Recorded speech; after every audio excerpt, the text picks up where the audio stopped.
Ang hinahing manok. Magkakapitbahay sina inahing manok, pusa, aso, bibi, at ibon. Ano mang gawin ni inahing manok ay nais niyang kasama ang kanyang mga kapitbahay. Isang araw, Kak, kak, kak! May napulot ako, mga buto ng mais. Sino ang tutulong sa akin na magtanim nito? Meow, meow, meow. Hindi ako.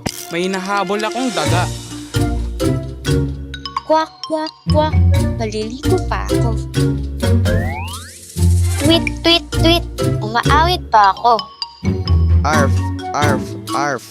Hindi rin ako. Babantay ako ng bahay. itanim ni inahing manok at ng mga sisiw ang mga buto ng mais. Tumubo ang mga buto, di nagtagal, namunga ang mga ito. Muling humingi ng tulong si inahing manok sa pag-aani nito, ngunit nagdahilan ulit sina pusa, aso, bibi at ibon.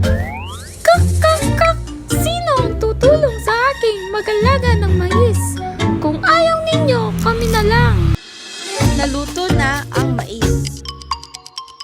Nag-unahang lumapit ang mga kapitbahay. Lahat sila ay gustong kumain ng mga nilagang mais. Kak, kak, kak! Sino ang kakain ng nilagang mais? Arf, arf, arf. Ako.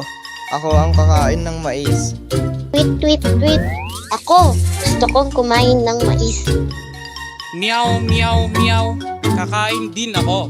Kwak, kwak, kwak. Ako, gusto ko rin ng mais. Kak, kak, kak! Hindi kayo tumulong magtanim, mag-ani at magluto, kaya ikinalulungkot ko.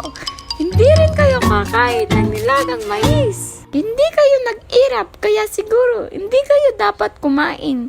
Sana ay maging aral ito sa inyong lahat.